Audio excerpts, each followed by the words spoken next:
इस उत्तर प्रदेश का विकास गरीब ही वो नींव होता है, चाहे सड़क निर्माण होता हो, चाहे बिल्डिंगें निर्माण होती हो, ये मजदूर ही, उन सब में इनका खून पसीना लगता है। ये मजदूर लोग थे, आप मजदूरों के साथ इस तरीके से जास्ती कर रहे हो। गरीबों का हक मारना और उनसे वसूली करना, भ्रष्टाचार कराना, यही इन लोगों का है। इनसे पूछिए कि इनको पार्क करना है, बगल में ही लोहा पार्क पड़ा हुआ है, 3 साल से ज्यादा हो गए पार्षद बन के, वहां पे क्या इन्होंने किया? कोई आदेश नहीं दिखाया। ऑन कैमरा मैं बात कर रहा हूं, कोई आदेश नहीं दिखाया और मेरे साथ बदतमीजी की। और वहीं पे पूरे प्रशासन के सामने पार्षद ने गाली दी और पुलिस का भी रवैया आप लोगों ने देख किस तरीके से मुझे बेइज्जत करने का काम किया। मेरे पार्षद को हर महीने कुछ पैसा देते जी जी पैसे देते थे, बंद कर दिया तो उस वजह से ये चीज हुई। जी जी इन्होंने सीधे कहा कि मुझे पैसा दीजिए, अगर पैसा नहीं देंगे तो मैं बस्ती गिरवा दूंगा। ऐसे लोगों से मेरा कोई बहुत ज्यादा मतलब नहीं रखना चाहता हूं।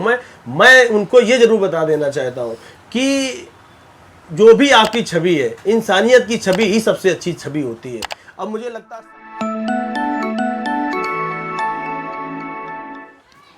नमस्कार, स्वागत है आपका कबीर न्यूज़ पे। मैं हूं जितेंद्र कमल। एक अतिक्रमण आपने देखा कानपुर साउथ का, जिसको लेके मैंने हर्षरूप तिवारी निक्कू पार्षद हैं भाजपा के, उनका मैंने इंटरव्यू किया था, क्योंकि वो जो अतिक्रमण था पूरी एक बस्ती गिरा दी गई थी, अतिक्रमण हटाया गया था, जिनका कहना है कि अवैध थी। उसमें एक चेहरा और थे, समाजवादी पार्टी के सुधांशु मिश्रा, जिनके साथ हर्षरूप तिवारी की बहस होती है, गाली गलौज होती है। इसके बाद जो पुलिस का रवैया था वो हम सब ने देखा। निक्कू जी का हम लोग इंटरव्यू कर चुके हैं, तो हमारी नैतिक जिम्मेदारी थी कि हम सुधांशु मिश्रा जी के पास भी आए, उनका भी इंटरव्यू करें, उनकी भी राय जाने, वो कैसे वहाँ पे थे, उस बस्ती के बारे में क्या कुछ उनका कहना है, उनके साथ जिस तरह का व्यवहार हुआ वो क्या वाकई एक राजनीतिक व्यक्तित्व होने के लिए वो एकदम सही व्यवहार था। सुधांशु जी, स्वागत है आपका कबीर न्यूज़ में। धन्यवाद। क्या कुछ हुआ था उस दिन, थोड़ा सा बताइए, क्योंकि हमने उस पक्ष को भी जाना है। आपने सारे इंटरव्यू देखा होगा, अगर आपने देखा होगा तो हमने समझने की कोशिश करी। उनके अपने विचार हैं, बस्ती वालों को भी हम सुन के आए हैं, उनके अपने विचार हैं, लेकिन आपका भी इन्वॉल्वेशन था उसमें, आप उस दिन उपस्थित थे जी। तो क्या हो रहा था वहाँ पे, क्या हुआ था, नोटिस आई थी कि नहीं आई थी, आपका इन्वॉल्वेशन कैसे हुआ वहाँ पे? देखिए, बस्ती वाले लोग ने मुझे जानकारी दी थी कि भैया ये लोग जबरन गिराना चाहते हैं, और जिस दिन ये लोग कार्रवाई करने आए उस दिन जब मुझे जानकारी हुई तो मैं मौके पे पहुंचा, और मैंने मौके पे पहुंच के जो भी वहाँ सक्षम अधिकारी मौजूद थे, मैंने उनसे बहुत ही विनम्रतापूर्वक और निवेदन के साथ, आप जो भी वीडियो पहले जो भी बने आप देख लीजिएगा, मैंने निवेदन के साथ उनसे सिर्फ यही कहा था कि भाई साहब, अगर आपके पास कोई कागज़ हो या कोई ऐसा आदेश हो गिराने का, बस्ती गिराने का कोई आदेश जिलाधिकारी ने किया हो या किसी बड़े शासन के अधिकारी ने किया हो, नगर आयुक्त ने किया हो या मेयर साहब ने किया हो या क्षेत्रीय विधायक ने के उस पर आए हैं, तो मुझे आप बताइए। किसी ने कोई आदेश वहाँ पे नहीं दिखाया।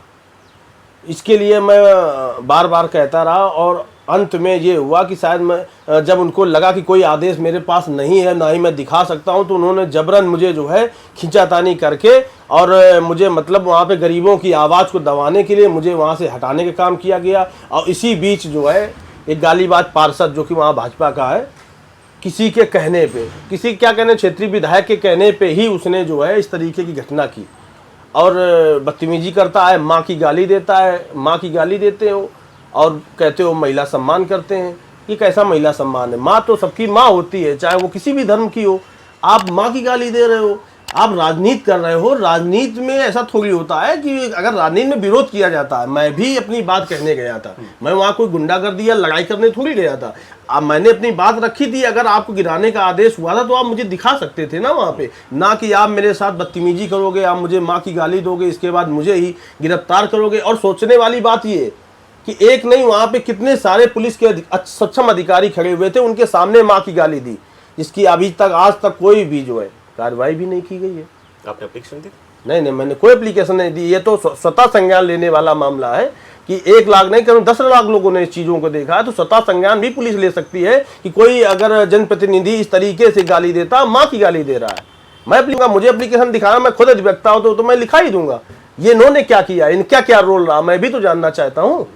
पुलिस प्रशासन की क्या जिम्मेदारी थी? इनकी क्या जिम्मेदारी है? स्वतः संज्ञान ये भी तो ले सकते हैं कि माँ की गाली दे रहे हो, माँ तो सबकी समान होती है, किसी भी धर्म की माँ हो।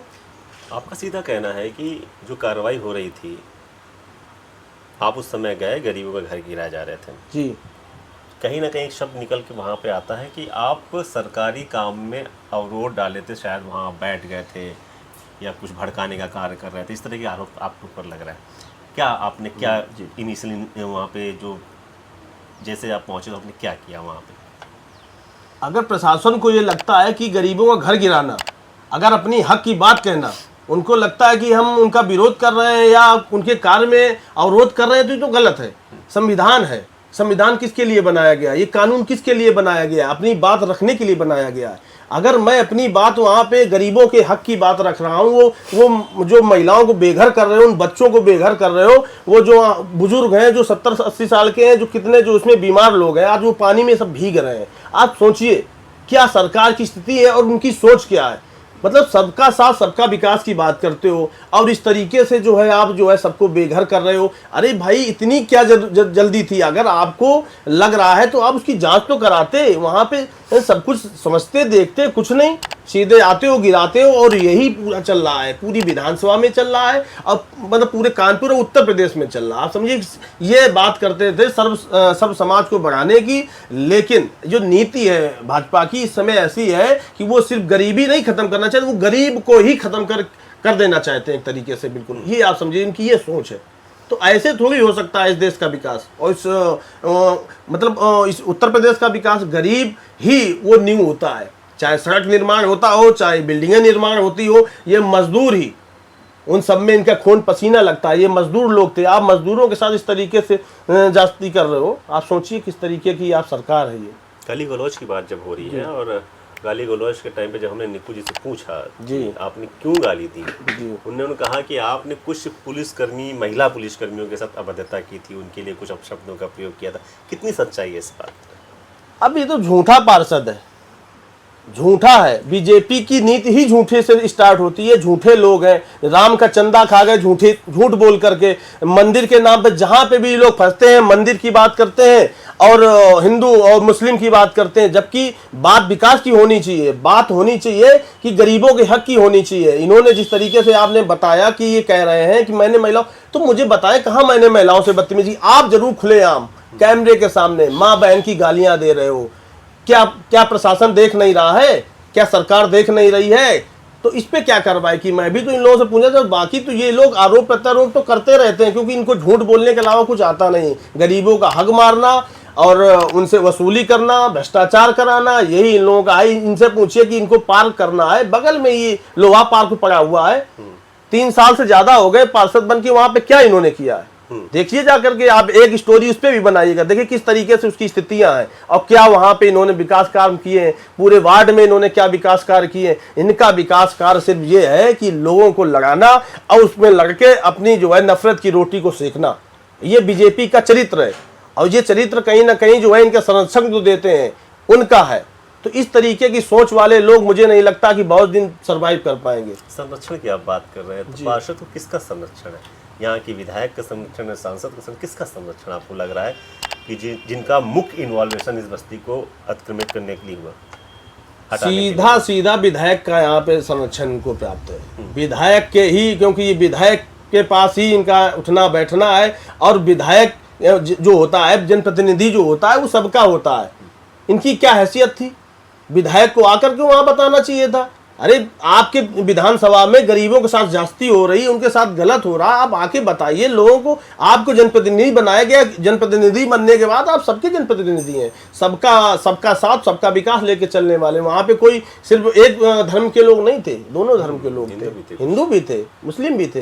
तो मैं लड़ाई लग रहा था, मैं हिंदू और मुस्लिम की नहीं लड़ाई लग रहा था, मैं तो गरीबों के हक की लड़ाई लग रहा था। मैं चाहता हूं कि इन लोगों का जो ये घर उजाड़ा गया है, इन लोगों को जो बेघर किया गया, शासन प्रशासन से भी आपके द्वारा मैं मांग करना चाहता हूं कि कम से कम इनको कुछ ऐसी पुनर्स्थापना की जाए, इनको कुछ व्यवस्थाएं की जाए। बेचारे वहां आप देख के आए होंगे, रोड पे पानी गिर रहा है और कैसे वो अपना जीवन यापन कर रहे हैं। एक पॉलीथीन में आप बताइए जीवन यापन हो सकता है? बच्चे भीग रहे हैं, पैन कार्ड सब कुछ है, आधार है, पेन है, बिजली का बिल है, मतलब आप समझिए कि 3 पीढ़ियों से आप लोग वहां रह रहे हैं। लेकिन इतनी आनंद फानंद में क्या पड़ा था कि बरसात के समय यार ठीक है, थोड़ा आगे पीछे भी हो सकता था, कार्रवाई होनी थी, कोई भाग थोड़ी जा रहे थे कोई कहीं।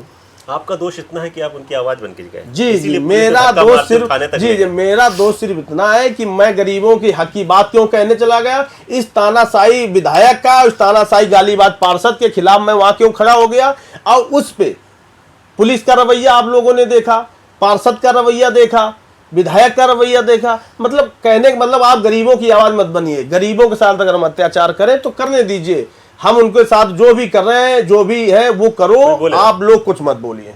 हम अगर बोलेंगे तो आप मुझे गलत ठहरा देंगे, आप मुझे गलत बताएंगे और ऐसे ऐसे षड्यंत्रबाजी करेंगे कि अब वो सब लोग, आप लोग जानते हैं क्या ये लोग करते हैं। आपने बार बार कहा भी शायद जब जीप में बैठ रहे थे कि मैं अधिवक्ता हूँ जी, इसका भी सम्मान नहीं रखा गया। जी, मैं अधिवक्ता हूँ, 10 साल से प्रैक्टिशनर अधिवक्ता हूँ। 10 सालों में 2016 का मेरा रजिस्ट्रेशन है और मैं बार बार कह रहा था मैं अधिवक्ता हूँ, आप लोग गलत मत करिए। लेकिन प्रशासन पूरी तरीके से गुंडई पे, जिसको बोलते हैं सरकारी गुंडे, ये उस तरीके से उस पे उतारू थे। आप सोचिए कि मतलब इनका मोटिव था क्या था, किसका दबाव था, पैसे का दबाव था, विधायक का दबाव था, शासन का दबाव था, या लखनऊ का दबाव था, किसका दबाव था।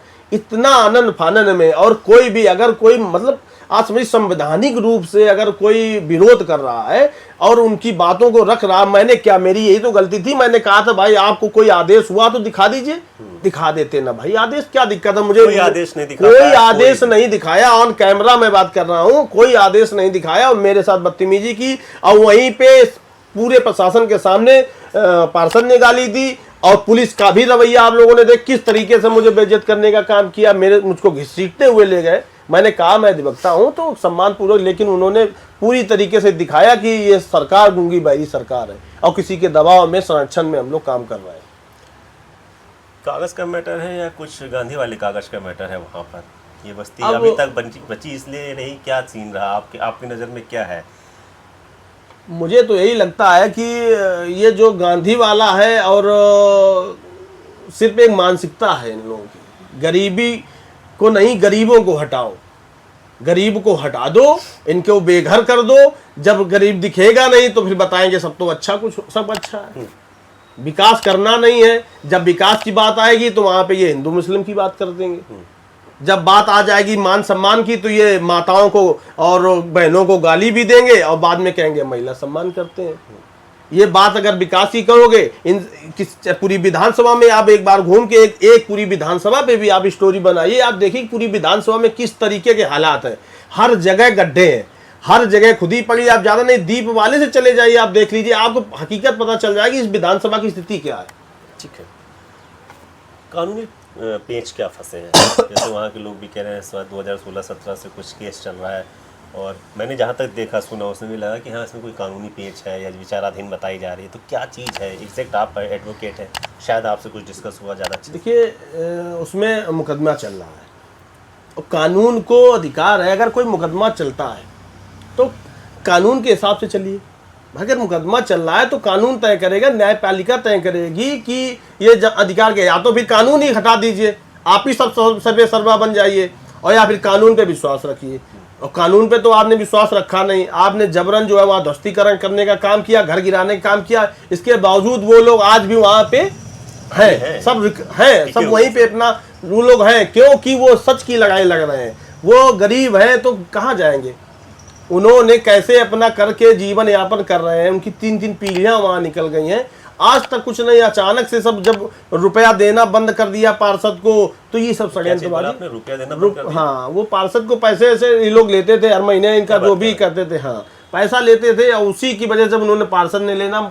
आप कह रहे हैं कि ये बस्ती वाले जितने थे जी, ये पार्षद को हर महीने कुछ पैसा देते थे। जी, पैसे देते थे। बंद कर दिया तो उस वजह से ये चीज हुई। जी, इन्होंने सीधे कहा कि मुझे पैसा दीजिए, अगर पैसा नहीं देंगे तो मैं बस्ती गिरवा दूंगा।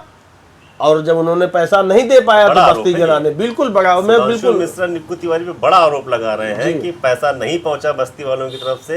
हर महीने ये लोग पैसे लेते थे और ये आप समझिए कि और भी बस्तियां यही सब कर रहे हैं। हाँ। सिर्फ पैसे लेते हैं और पैसे ले करके उनको बचाने का काम करते हैं, और जब नहीं तो कह रहे हैं तो हम ये कार्रवाई, अपने मतलब पद का दुरुपयोग कर रहे हैं। आप ये समझिए, गरीबों को मारने का काम कर रहे हैं, महिलाओं के साथ अत्याचार करने का काम कर रहे हैं, बच्चों का भी भविष्य खराब करने का काम कर रहे हैं, कुछ चंद पैसों के लिए।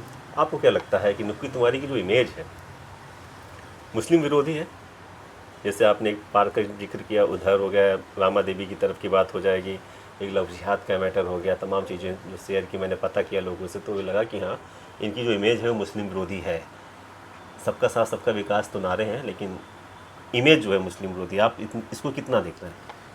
देखिए, उनकी इमेज क्या है, मुझे इससे कोई फर्क नहीं पड़ता, क्योंकि ऐसे लोगों से मेरा कोई बहुत ज़्यादा मतलब नहीं रखना चाहता हूँ। मैं उनको ये ज़रूर बता देना चाहता हूँ कि जो भी आपकी छवि है, इंसानियत की छवि ही सबसे अच्छी छवि होती है।